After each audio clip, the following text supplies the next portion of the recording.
Hey everyone, it's Coolkid here, back for another One Piece chapter review, chapter 1055, and oh my god, I'm just so excited about this chapter, this new chapter of One Piece. I'm just so excited to talk about it. But before getting on with the chapter review, I do got a couple of things I want to say before that.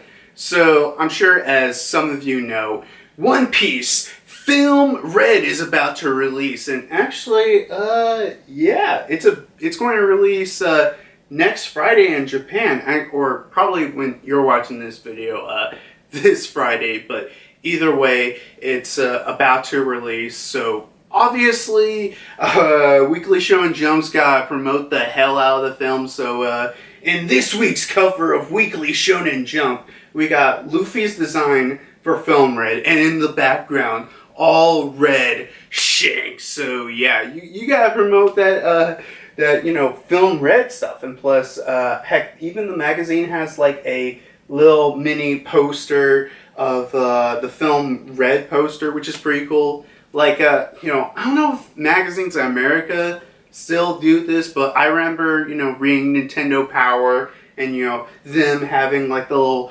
fold-out magazines where, they would have like a little tear line or maybe even some staples or whatever. You would get them out and you put them on your wall.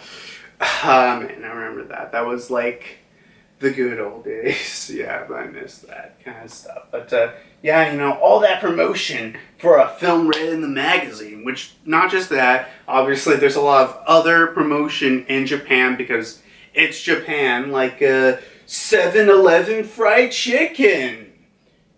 Sure, why not? I don't know why fried chicken, but yeah, fried chicken at 7-Eleven.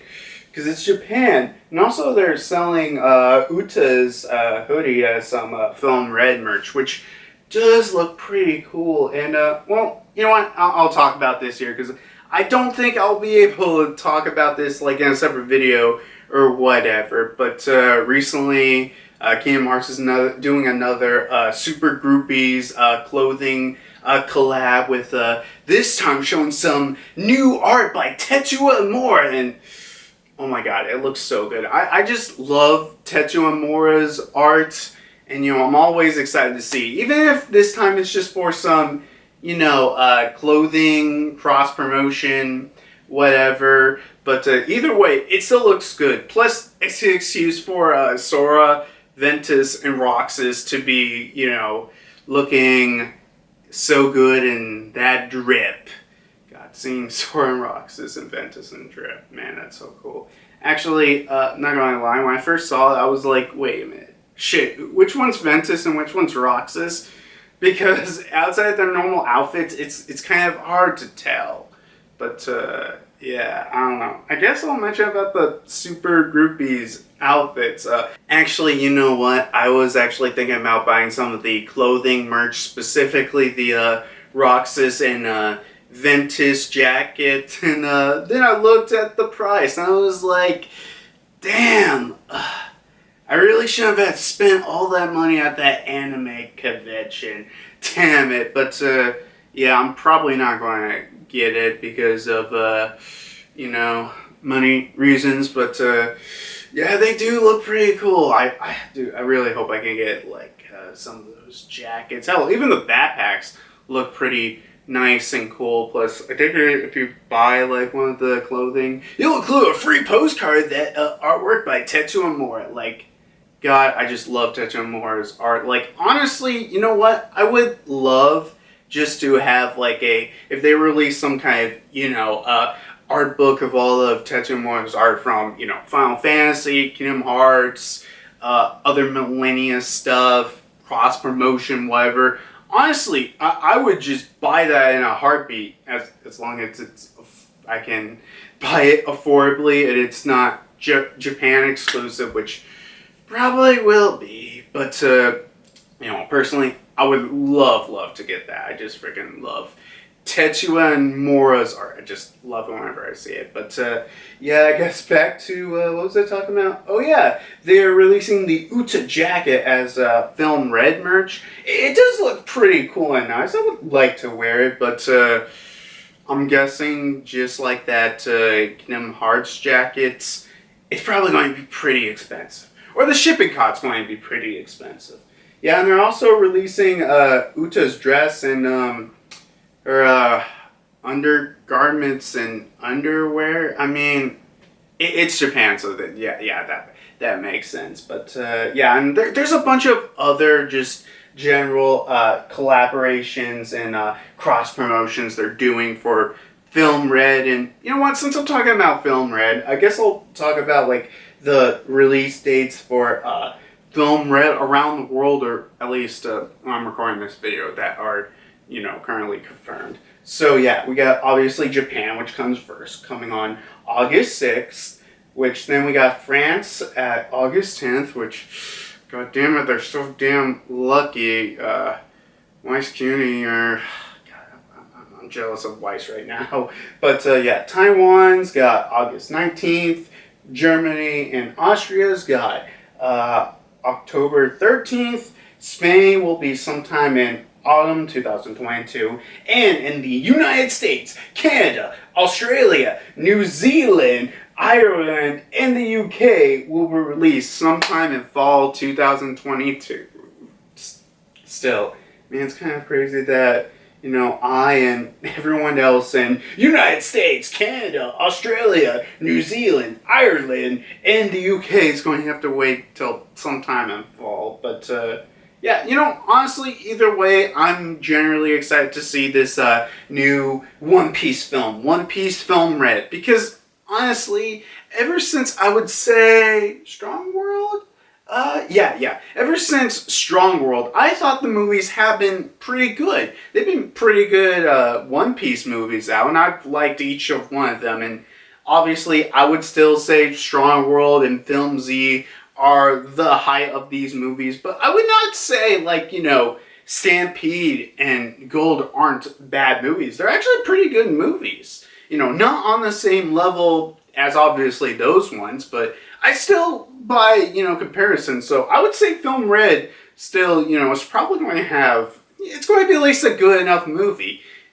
For me personally. I mean, I don't know, if you haven't seen One Piece, you'll probably not like it, just like they probably didn't like Stampede. But either way, it still looks like it'll be generally a good movie, and from those previous One Piece movies, I'm sure it'll be a good experience. And Uta definitely looks interesting, and hey, we'll finally see Shanks in this movie, probably for like the last 30 minutes, but whatever. It just generally looks like a good movie. I kind of like the attitude that it's going for. And I mean, hey man, Shanks and like all the Red Hair Pirates, they get their like own design and everything. They're going to show up. I still think it's probably for like the last 30 minutes and like, I don't know, a couple of flashback scenes. But yeah, either way, it still definitely looks like an exciting movie. And dude, I cannot wait to watch it in theaters, because dude, I remember watching Stampede with my friend Cyboy. It was so awesome. Like it was really, really cool. And this was before the pandemic. Man, that was before the pandemic. Hopefully I get to see that movie again with him whenever it comes out. Actually, isn't like oh yeah, freaking what was it? Dragon Ball Superheroes. I think it's about to release here in America, so I'm probably going to see it. I mean, I like Dragon Ball enough. I was hyped during Broly, and obviously this is not at the same level. But I mean, hey, a Gohan Solo plus Piccolo movie, that's not a bad idea. I mean, I'm always up for that, even though I agree that, honestly, I do have the opinion that people shit on Gohan more than he really should. And I actually kind of like Gohan, especially now, but, whatever. Still, I guess I'm somewhat excited to see that movie. And I'm still excited to see Film Red, even though it'll probably get spoiled online, like, the week of in America, because that's what happened with, I remember Dragon Ball Superheroes, which, what a terrible name. Why is there two supers? Why can't it just be called Dragon Ball Super Hero. Oh no, wait, shit. Heroes is a game. Fuck yeah. That's why they couldn't do it. Yeah. Anything else I want to say before getting on with the chapter review? This week, Black Clover is coming back after its 3-month-long hiatus to the start of the final arc. Man, it's just crazy to think. One Piece is finally on its final saga. Black Clover is on its final arc. I think, actually, My Hero Academia is on its final arc. So yeah, three of these series I've been reading are just literally, going to be gone, disappearing.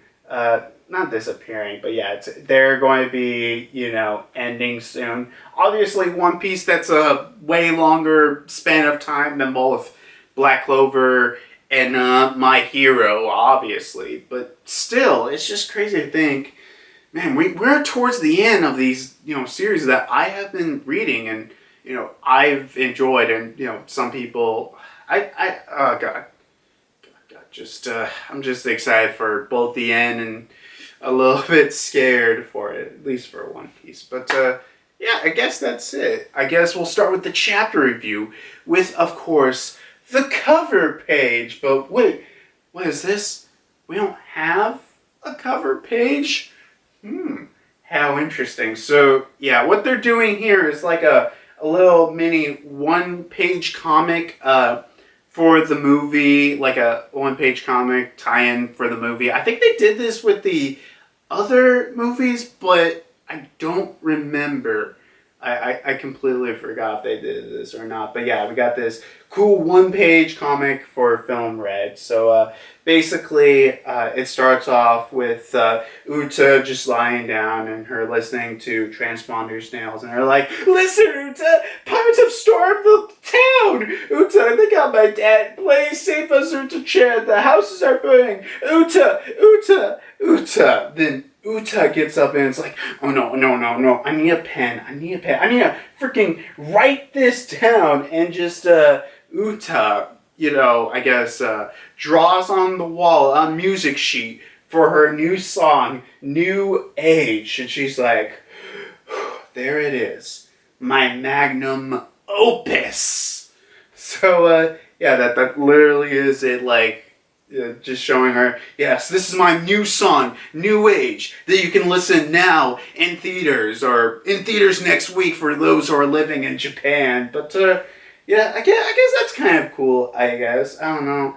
I mean, hey, actually, one thing they actually might do is, I don't know, throughout the next couple of weeks, they might do, like, instead of a cover page, a one-page mini comic tie-in from the movie, like on the top right corner, it's got like 3 issues in a row. So I don't know if that's indicating that One Piece is, not on break for 3 issues in a row, or if like what they're going to do is like for 3 issues, they're going in front of the One Piece, they're going to put freaking a little one-page comic tie-in from the movie, which, I think I would be decently cool with and everything. And I mean, hey, it's pretty cool seeing this drawing of Uta in this manga, which I am actually curious. Is Uta canon or not?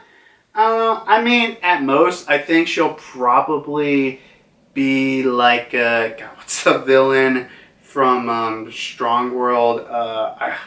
Shiki. Yeah, Shiki the Golden Lion.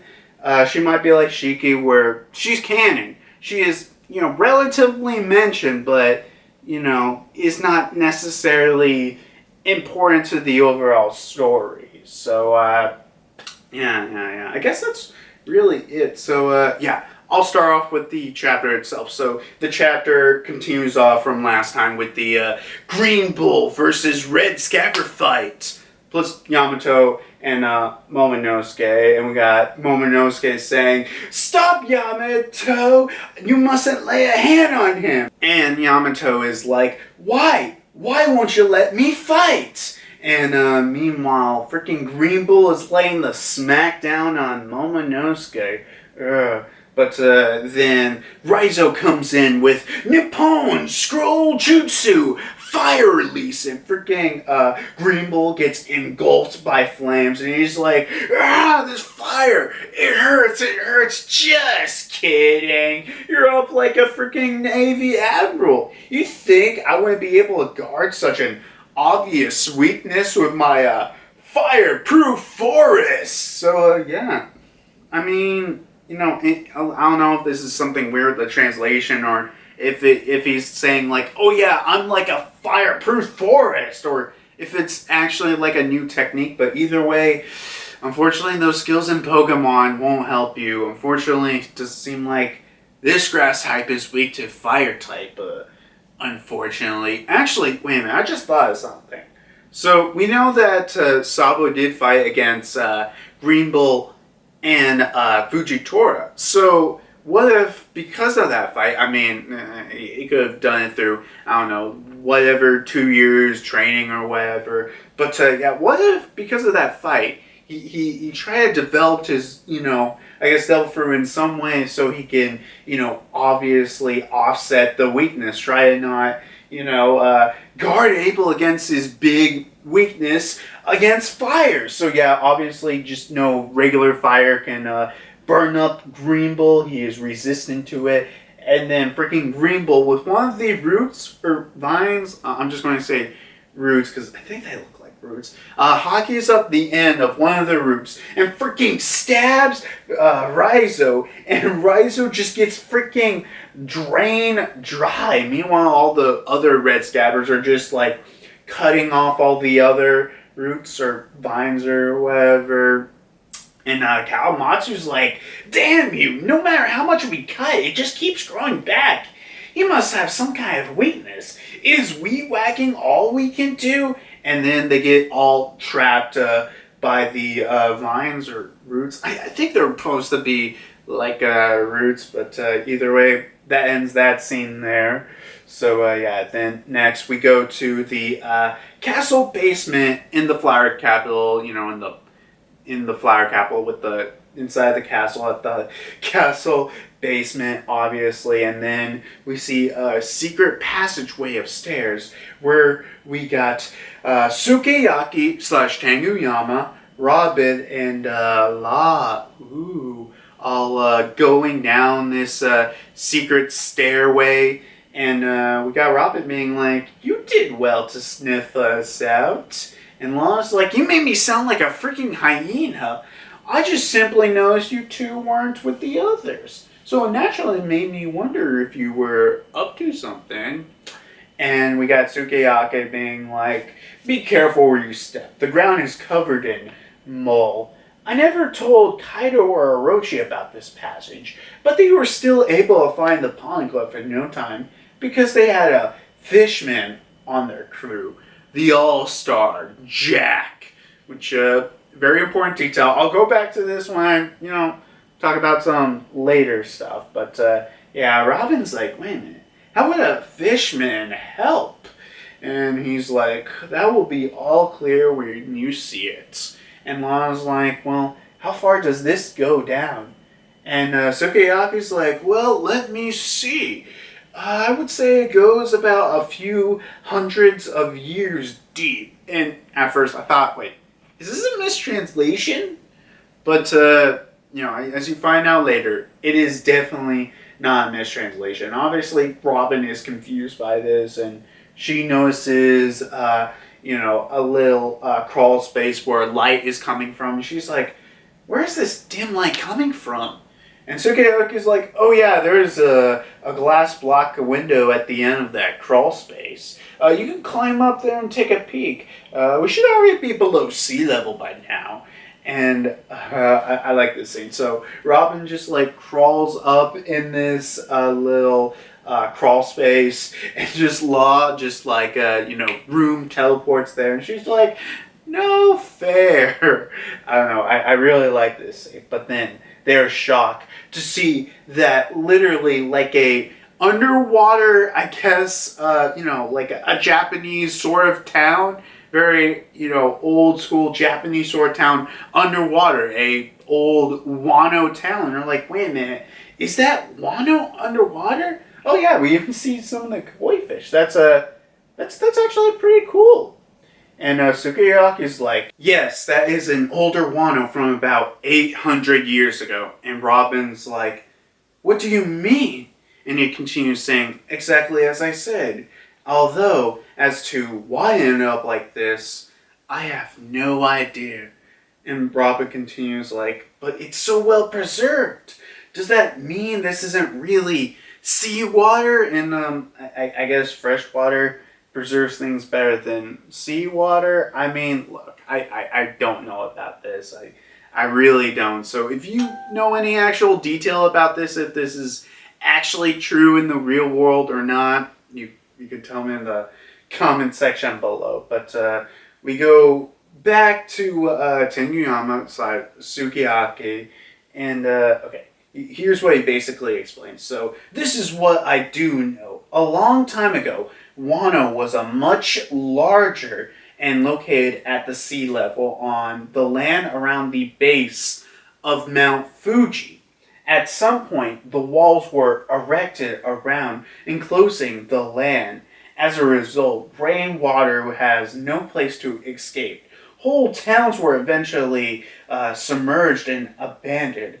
Land further up the mountain was established for settlers, and that grew into the country that we are familiar today. And Robin's like, the current Wano. He's like, precisely. So, okay, I want to stop a minute for here to talk about this, because I know for a while people were like wondering, like, okay, there's something about Wano, and like I know I heard that theory like, you know, a couple months back, like how Wano was, you know, pulled together and everything from like you know, one of the island movers, like Oars or some other you know, giant ogre from, not giant ogre, ancient giant from you know, his race or something. And like also I heard people talking about some kind of theories with you know, the mountain and everything, Mount Fuji. They're like, there's gotta be something to it. And we learned here that exactly, so like before the Void Century, so like, I don't know, 900, 1000, or how many years ago, Wano used to be located at the seafloor. And, you know, we got Mount Fuji almost surrounding, like, most of the entire island. But unfortunately, 800 years ago, during the Void Century, they built these walls. And obviously, well, to me, the walls seem natural. So it could be from some devil fruit or something. Some means these walls surrounded Wano. So unfortunately, rainwater didn't really have any place to escape. So it eventually just built up because all that rainwater, all these towns were just submerged and everything. So people eventually went up, which personally what I like to think is like throughout time, people slowly went up the mountain that you probably held. You could probably go all the way to the bottom to top and see like a, you know, progress line of all these towns that eventually got submerged. But it got to a point where the water level was at a high enough point with the natural border. It stopped there. So everyone built a, well, permanent town, permanent settlement at that point, and gives us the Wano we have now. And also, very, very interesting that, like, specifically, Onigashima was just like a tip of Mount Fuji. Like, Mount Fuji, like how it originally was before, you know, everything flooded. It goes up like this, down. Yeah, so there's like this little peak. And how all these natural formations, and with the rainwater, we got this natural peak where, you know, freaking Onigashima was. And that's very cool and interesting. I love this. I love this small little world building type of deal. Actually, well, that still puts into question, how the hell did that giant ass skull go to Onigashima? Or maybe it was just something kind of thought it was cool. But, you know, I like to think it's just very, very interesting. And at least we know, I guess, the land in Mount Fuji has some importance to play, obviously. But yeah, continuing on, they finally reach all the way down to the bottom of this hidden stairway, and they have arrived to the Road Poneglyph. Or, I guess in this translation, they're calling it the Lode Poneglyph, which is very interesting. I have not seen it like this yet, but I mean, you know, lodestar, so maybe. But yeah, we finally see the third Road Poneglyph, and Robin's like, it's really here. This is our third one. We just need one more until we can travel to Laugh Tale. And Sukiyaki's like, currently we're at the cavern near the foot of Mount Fuji. We get a nice little cool, tiny little, I guess, image of where we are. So that's nice. And he's like, if you continue to trek on a little bit deeper, it said that you would be able to find the sleeping ancient weapon, Pluton. I have never seen it myself, and I'm unable to show it to you. Ooh. God, okay, this is going. I was going to stop here, but like, no, I want to continue with this. So, Sukiyaki continues saying, reviving Pluton would require the removal of the wall surrounding this nation. Opening the country is quite an literal act. We would lose our greatest defenses and set off one of the ancient weapons. And Robin's like, wait a minute.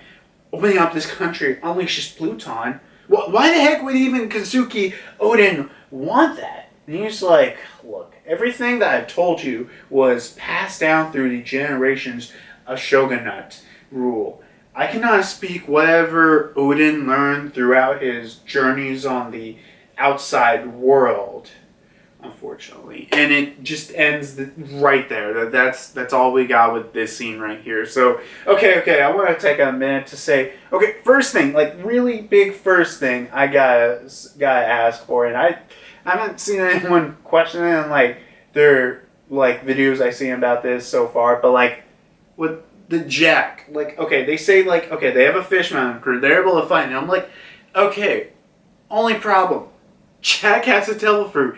He can't swim. So, I mean, okay, well, maybe, actually, wait a minute. I don't know how long since he's been getting his devil fruit, so maybe he didn't get his devil fruit since, like, I don't know, like 2 or 3 years ago. So maybe he did this emerge before that. That, actually, yeah, no, that could work. That could work. But I mean, like, I don't know. If he had his devil fruit since a young age, I'm like, how the fuck was he able to go all the way down? And Kaido was like, okay, I want to see if there's anything down below. I'm just going to drop your ass down and, you know, you can survive. Don't worry. You may not be able to swim, but we'll get you up eventually. I mean, they eventually did that with Jack much later. So, you know, yeah. I guess that's an interesting point. I don't know. I mean, you know, I guess that's at least interesting that Kaido did know where it is, but unfortunately, well, if actually Jack can't swim, that actually would make a lot more sense why they left it there. Because, you know, I mean, they did have I would presume Kaido have the resources to move a Poneglyph, because, one, you can't simply move a Poneglyph. Two, it's all the way at the bottom at a hidden cave, and I don't even think they know it's like connected to this hidden stairway, but like either way, they didn't really have any way to move it because the only person that can swim is Jack, and he can't even swim. He can't even breathe underwater. Well, he can breathe underwater, but he can't really swim. So, you know, he's like, well, either way, this is he probably thinks, okay, this is probably a perfect can be, you know, hiding place for this Poneglyph. So there's that, and also, oh my god. Actually, wait a minute, because I'm trying to think about this timeline wise, because when Odin first went back to Wano just to, you know, grab the Poneglyph etching. I mean, he didn't have a devil fruit, but Yeah, I can honestly see him literally just, diving down all the way to the ocean and just swimming and going in the small corner and going in the small cave and getting the etching. And, yeah, I could believe it. I was going to go something like, what the hell did freaking Odin just sneak in through the castle and, just get the etching and go back up, seen unnoticed? I mean, I don't know. I mean, honestly, if it's Odin, so I would believe I can, swim all the way down and do that. But there's that. But the bigger question that, other than Lodestar, not Lodestar, but other than the Poneglyph, which is pretty cool. And also, Law is there. I need to put a pin in that before I end this section off. But the very interesting thing, he mentions reviving Pluton would remove the walls surrounding this nation. And, okay. Because at this point, I think all my theories on what Pluton could be are almost completely changed. Almost completely changed. Because, I'm trying to think about this. I'm like, could it be a ship? But no, maybe. Still, god damn it, I still don't know. I think I was right with that theory, the video about the future of Wano being, something about Pluton, we're not going to be able to guess it. And I feel like with just this, is a lot of my theories in my head I have about Pluton.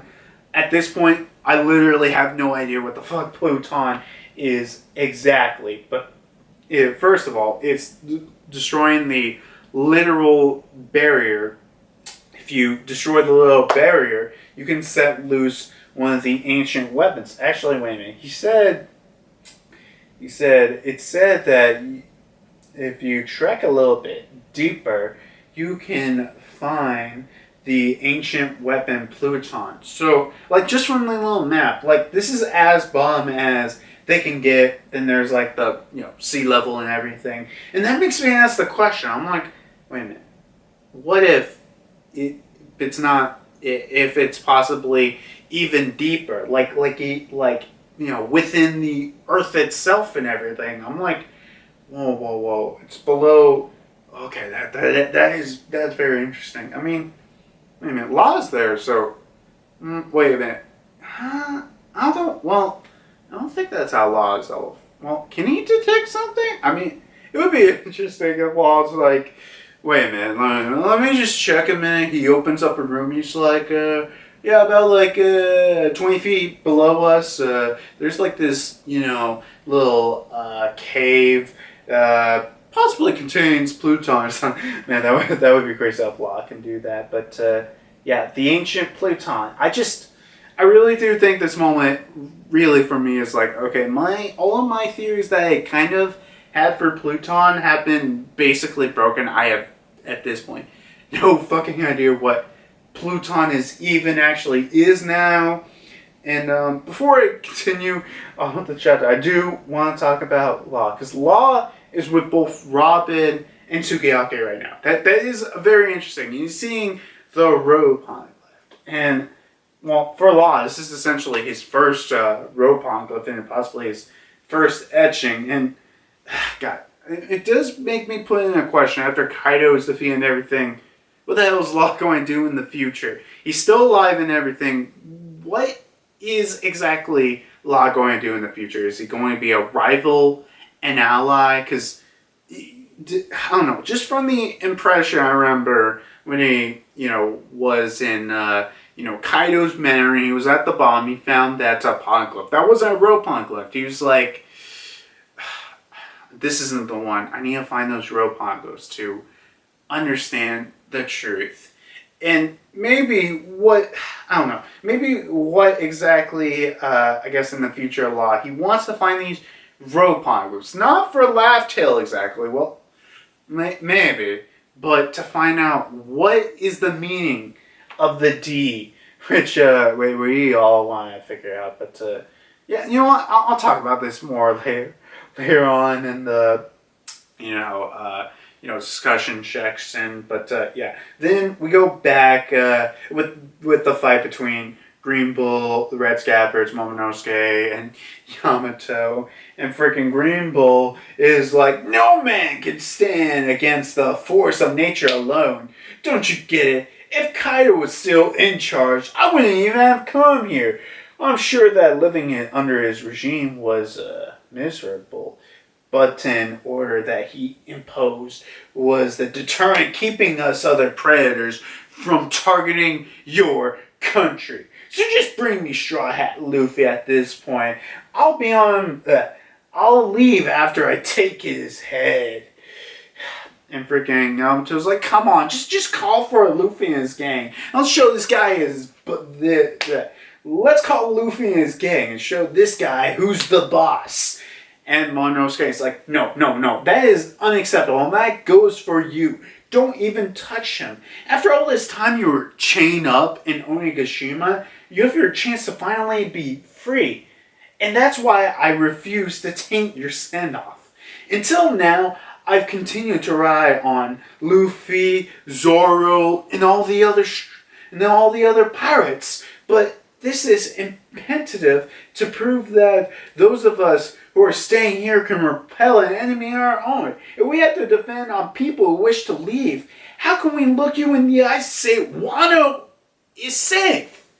And to stop here, wait a minute. Oh, shit, I just realized last chapter review I really didn't talk about why Momonosuke told Yamato to not attack. But I mean, this right here makes sense. Momonosuke is basically saying, like, look, you, Luffy, all the other pirates here who, helped us in the fight, if we just ask them for help here, how can we even, say that Wano is safe? How can we even be sure? We want to tell you that we are, at least capable of deterring these enemies. And obviously, I mean, if a random pirate just plans to go to Wano, that's something different. But a marine you don't see every day. I don't think like next week, freaking Kizaru or Fujitora is just also going to walk in.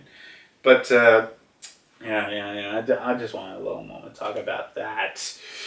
And Yamato's like, Momonosuke. And Momonosuke's like, now be gone, you tree demon. Just get out of here. Freaking Green Bull's like, you're just a stupid spoiled kid. I guess even dragons can be pathetic. And Momonosuke's like, I just said leave. And then suddenly, Momonosuke shoots a freaking Boro breath straight through Green Bull. God damn it. It's like, whoa, it actually came out. And we got Tanjiro being like, Momonosuke, that was a spinning image of Kaido's Boro breath. And freaking after that, Momonosuke just like a, barrage after barrage of freaking Boro breath. Like, big God, and just keeps shooting to goddamn Green Bull with like just a shit ton of, goddamn Boro breaths. And meanwhile, then we see just Green Bull's, body, or I guess his hybrid body, just burning away and everything. But then suddenly we see like a little sapling grow, and that sapling grows into another Green Bull. So no, let me finish this scene before. I mean, we're almost done with the chapter, so I'll talk about that when we get to that. But just put a pin in there, and he's like, is he serious? Is he trying to burn down the whole town? Well, since you're on hell-bound playing hardball, have it your way. I'll skewer you wanna-be Kaido routine from mouth to tail. And then suddenly, a spark of Conqueror's Hockey shoots out. And freaking Green Bull, it feels it. He's like, oh, wait a minute. Is this Conqueror's Hockey? Who the hell is it? Is it the Red Hair Pirates? You're here too. Oh my god. So damn exciting. And we who just like freaking go to the Red Forest, and meanwhile freaking like the Red Hair Pirates is like, boss, don't use your conquer sign without warning. All the newbies are foaming at the mouth. And Shanks is like, I won't call you Marines cowardly or underhandedly for this, but wouldn't you agree going after these worn out saplings when they're exhausted from making pirate history? And then he thinks about Luffy, Momonosuke, Hiyori, and we get, well, I'm not sure about that, but that might be like a Uta silhouette? Maybe. And Shanks is like, does this new age frighten you so much? God, Shanks is so hype. And Green Bull, after just feel like Shanks' conquers hockey, is like, oh Jesus, okay, I get it already, I get it. I don't want to pick up. I'll fight with you guys. Anyway, so literally, Green Bull hightails his way out of there, which, okay, I'll talk about that when I get to that. But we go back to the Flower Capital with everyone enjoying their time, and we got Luffy, Sanji, Zoro, and Jinbei just, chilling on the side, and we got Luffy eating some dongos or skewers or whatever, Japanese festival food. He's like, he's gone, she. And freaking Sanji's like, well, I guess they don't need us to lend a hand after. And freaking like, Zoro's like, man, check out Momo. And Jinbei is like, indeed, that hockey right now was just really something too.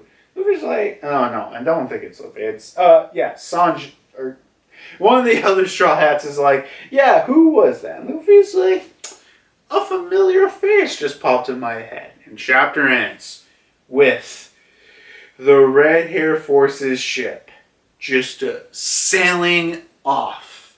Chapter ends. No break. Oh my god, this is yeah, man, this is such a hype chapter. A chapter I really wanted to talk about. Actually, wait a minute, before getting to the discussion point, I do want to mention this. So in this site where they're having the unofficial release, like the last thing they put up is after the chapter itself is Shanks just saying, I have come to promote Film Red. And I mean, okay, I'm just going to stop you here, because I just gotta say, one, is really Shanks showing up here just to promote Film Red? Maybe a little bit. Like, I think Shanks is showing up here for one, because it's the final arc, the main reason.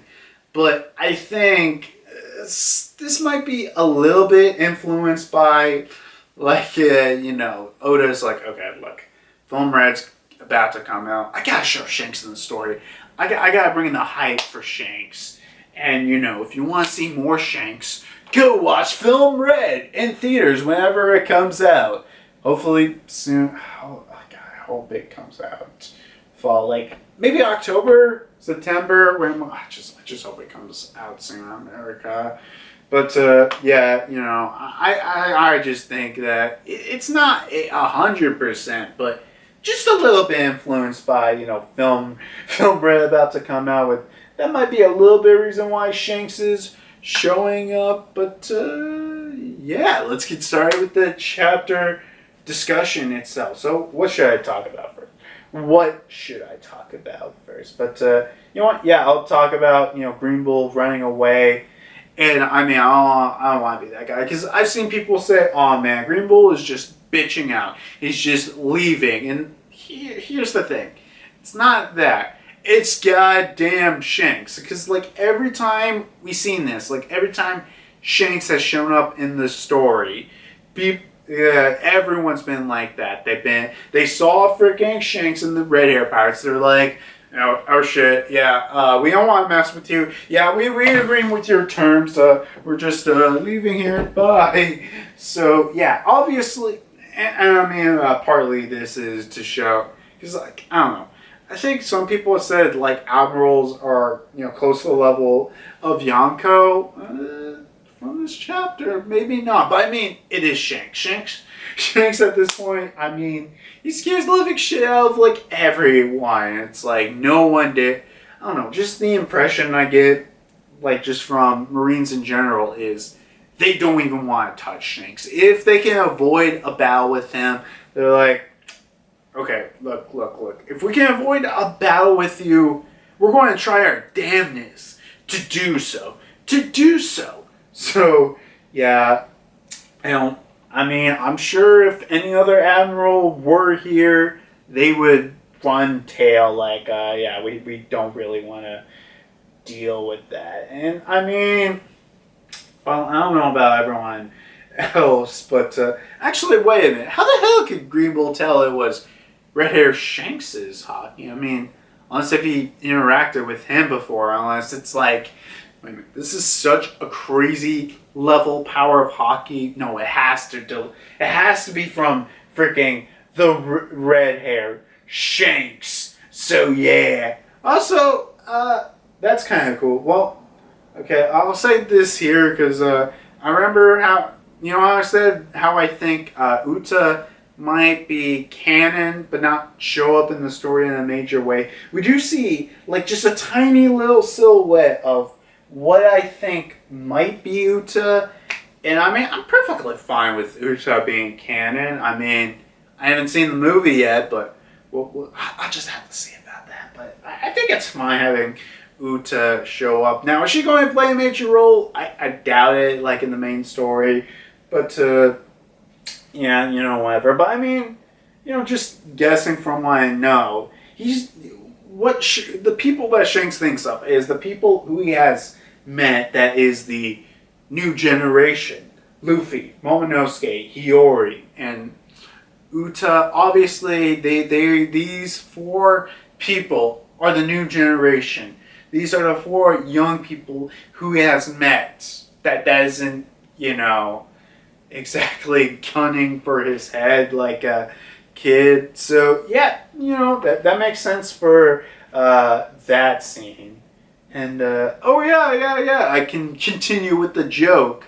Because when I was reacting to this chapter live at the Runaway Warlords, they're like, nah, Shanks is going to arrive on the island. He's not going to meet Luffy, but, he's going to do something. No, Shanks what literally Shanks has done is he goes to Wano, says that he's looking for the One Piece, shoots out a bunch of Conqueror's hockey, does nothing, says nothing, and leaves. That literally is what Shanks is doing. He shows up, says it's time to go for the One Piece, shoots out Conqueror's hockey, says nothing, and just that's what literally Shanks does. I mean, it's typical Shanks MO, but I feel like we might see more Shanks in the future, even if it's not just to promote Film Red. But yeah, the very interesting ability that we see Green Bull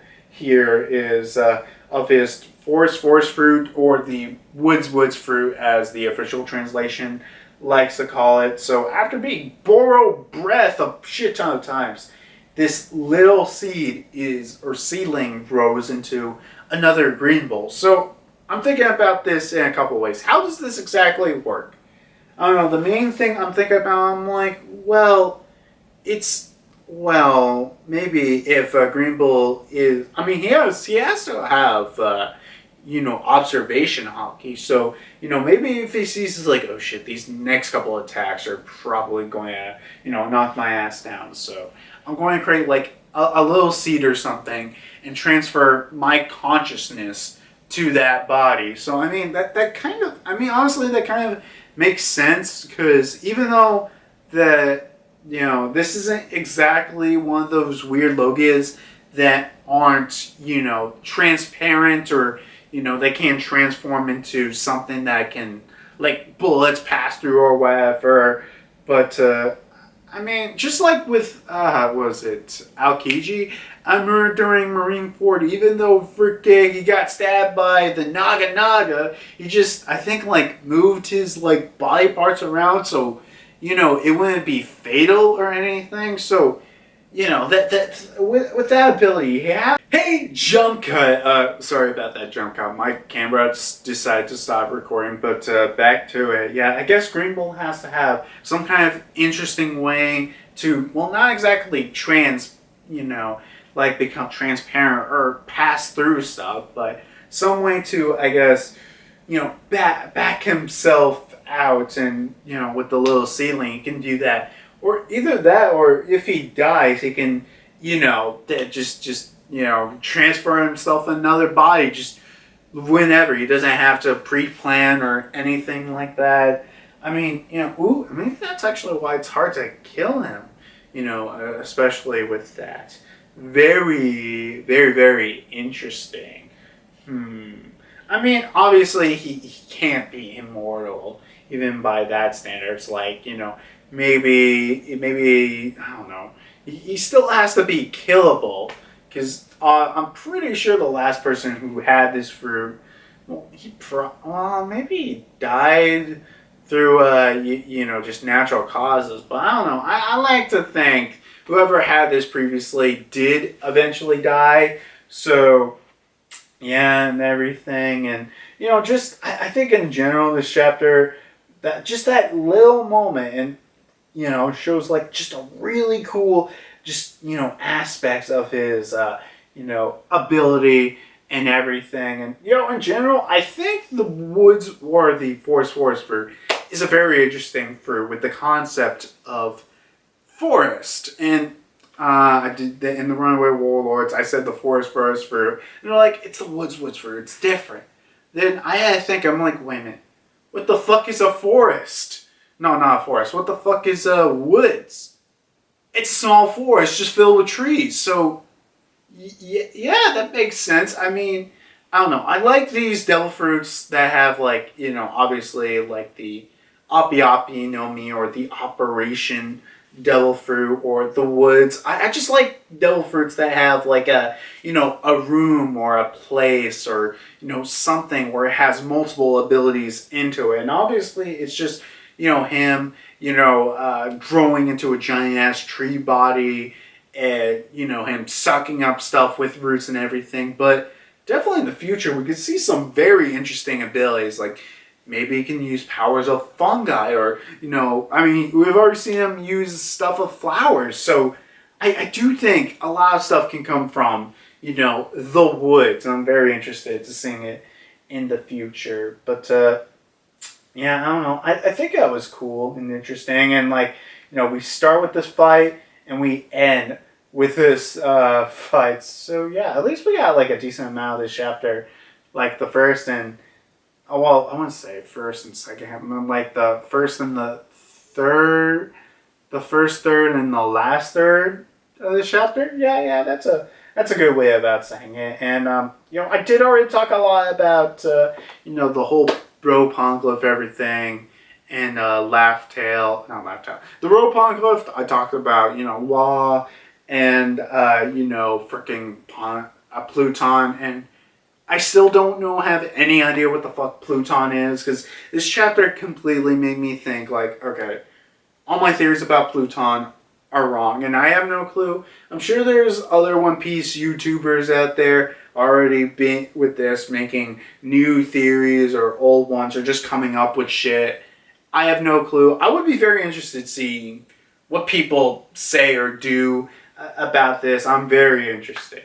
And I do think it's very important that Law is here too. What is he exactly doing in the future? Is he going to be going up against a race? Against Law and Luffy? Actually, wait a minute. This is the first Poneglyph that Law has gotten. And he was on them with Zone, so maybe he could have gotten an etching there, maybe?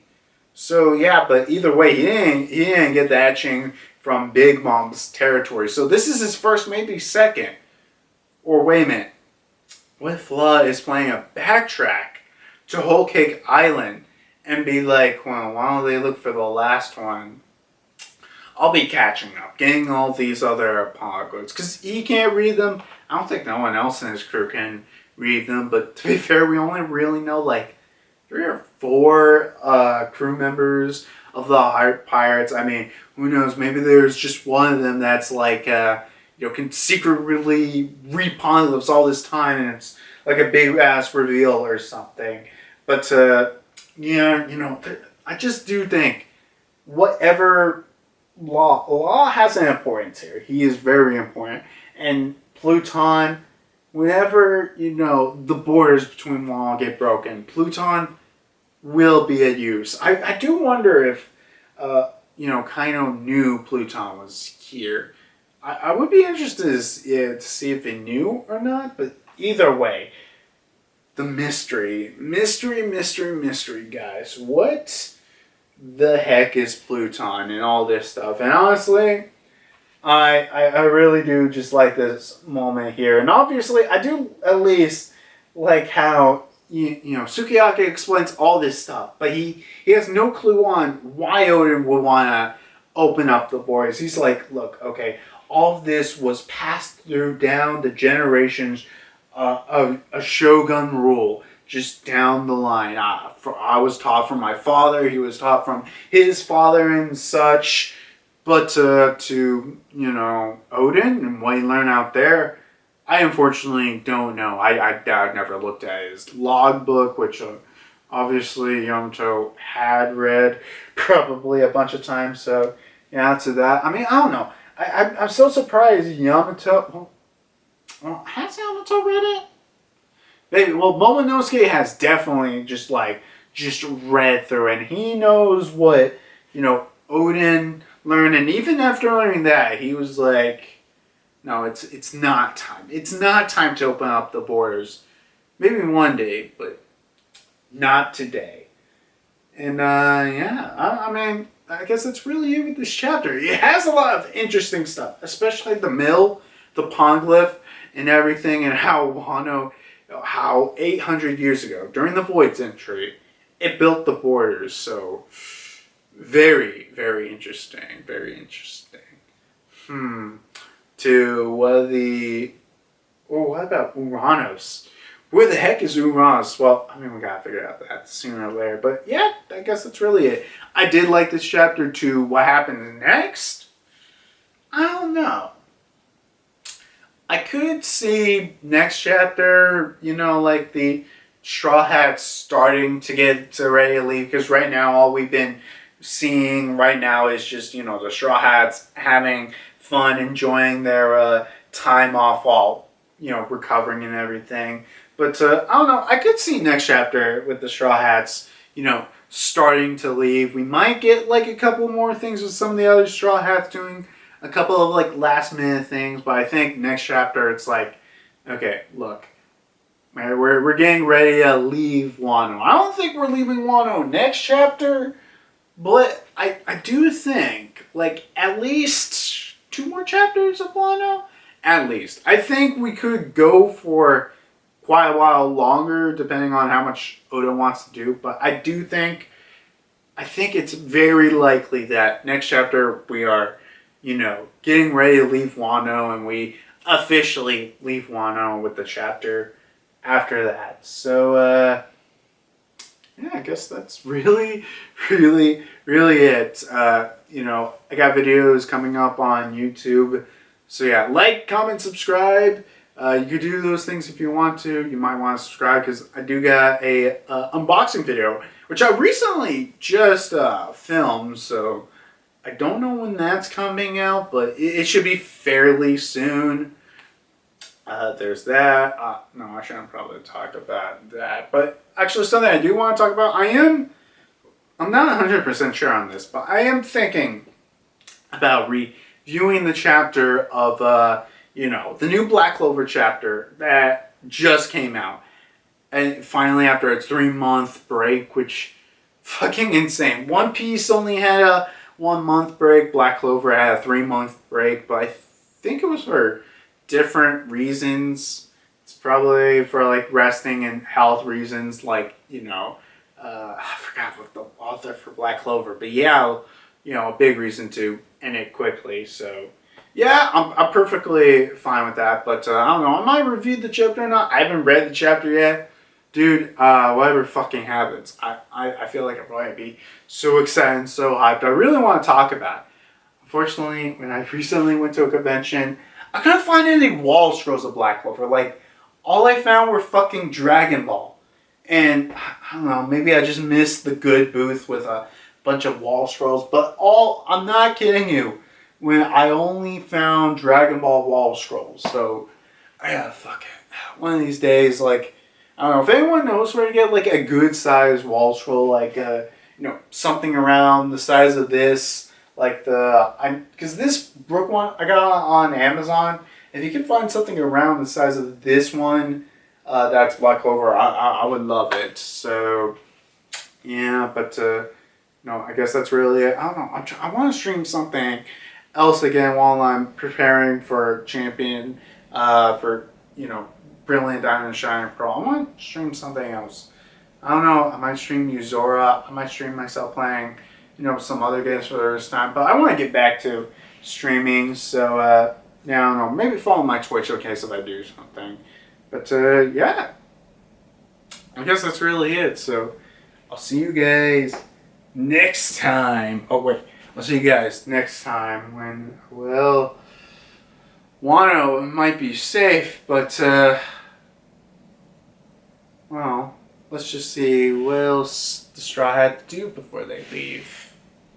So yeah. So yeah. Oh god, I don't know what the fuck to say. But yeah, it's the end of this freaking chapter review. God, it's so crazy. I think we're not out Wano yet, but like as I said, I think we might be out Wano in like 2 chapters, and I've said not until we're out Wano. I'm still keeping up that One Piece wall scroll, the Japanese ukiyo style one, until Wano ends, and Wano hasn't. It has not ended yet. We might get there soon. We might.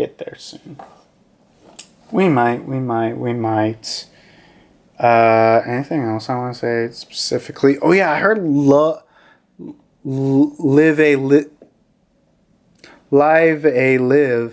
Oh god, I'm mispronouncing it a lot, but yeah, I can't wait for that fucking game. Well, it's already out. I just need to buy it soon. So yeah, I need to buy that. But meanwhile, I'm giving for that. But I'm like, dude, I shouldn't really spend all my money at the anime convention. Dude, I spent a lot. God. But no, well, it's not just that, but it's just the jacket in general. It's fucking expensive.